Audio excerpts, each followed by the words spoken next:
Hi అండి, welcome back to my YouTube channel Suma simple start. ఈరోజు ఒక కొత్త అండ్ వెరైటీ డిష్తో మీ ముందుకైతే వచ్చేసానండి.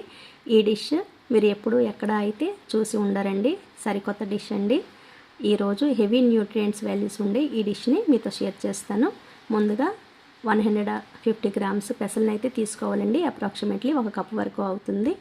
దాన్ని వాటర్ వేసుకుని ఒక 2 టైమ్స్ బాగా కడిగేసుకోవాలండి. కడుక్కున్న తర్వాత మళ్ళీ వాటర్ వేసి దాన్ని అయితే ఓవర్ నైట్ సోక్ అవ్వడానికి అయితే పెట్టాలండి. దీన్ని నానబెట్టుకోవాలి. ఇప్పుడు ఓవర్ నైట్ అయితే నానిన తర్వాత చూడండి, మార్నింగ్ ఇలా అన్నీ కూడా చక్కగా నానిపోయినాయండి. వాటర్ని అంతా స్ట్రెయిన్ చేసుకొని దీన్ని అయితే మిక్సీ పట్టుకోవాలండి. ఇప్పుడు ఒక మిక్సీ జార్లో అది వేసి ఎండుమిర్చి ఒక 3, అల్లం ముక్క 1 ఇంచు వరకు, అలానే జీలకర్ర ఒక 1/2 టీ స్పూన్ వేసుకొని కొంచెం బరకగా అయితే మిక్సీ పట్టుకోవాలండి. వాటర్ దానికి కొంచెం యాడ్ చేసుకొని మరీ పేస్ట్లా కాకుండా కొంచెం బరకగా మిక్సీ అయితే పట్టుకొని పెట్టుకోవాలి.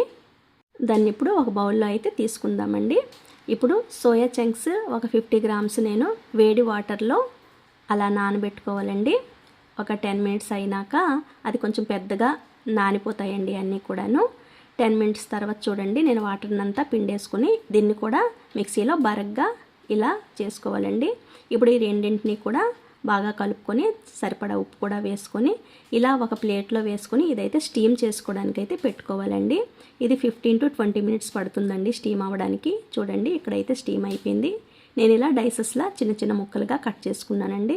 ఈ కట్ చేసుకున్న ముక్కల్ని ఇప్పుడు స్టవ్ మీద ఒక ప్యాన్ పెట్టుకొని ఒక 2 టేబుల్ స్పూన్ ఆయిల్ వేసి మనం దీన్ని శాలోగా 2 మినిట్స్ ఫ్రై చేసుకోవాలండి. అది పక్కన పెట్టుకొని వేరే ఒక కడాయిలో ఆవాలు, జీలకర్ర, పచ్చిమిర్చి, ఉల్లిపాయలు వేసి బాగా వేయించుకోవాలండి. అది వేగాక 2 టేబుల్ స్పూన్ల తెల్ల నువ్వులు కూడా వేసి వేయించుకోవాలండి. అది కూడా వేగాక ఇప్పుడు అల్లం తెల్లుల్లి పేస్ట్ ఒక టేబుల్ స్పూన్ వరకు వేసుకోవాలి. టమాటా పేస్ట్ కూడా ఒక 1/2 కప్ వరకు వేసుకొని పచ్చివాసన పోయేలా వేయించుకోవాలండి. ఇప్పుడు దీనికి కావాల్సిన మసాలా దినుసులు వేసుకోవాలి. పసుపు, కారము, ఉప్పు దానికి సరిపడా వేసుకోవాలండి. అది పచ్చివాసన పోయేలా బాగా వేయించుకోవాలి. ఇప్పుడు ఏవైతే కట్ చేసుకొని ఉంచుకున్నామో ముక్కల్ని వాటిని కూడా వేసుకొని మనం దీనికి లో ఫ్లేమ్లో ఒక 10 మినిట్స్ అయితే మగ్గించుకొని వేయించుకోవాలండి. చూడండి, ఇలాగా మనము స్లోగా ఫ్లేమ్లో వేయించుకొని చివరిగా కసూరి మేతితో మనం దాన్ని వేయించుకోవాలండి. చూడండి, ఇప్పుడు డిష్ అయితే రెడీ అయిందండి.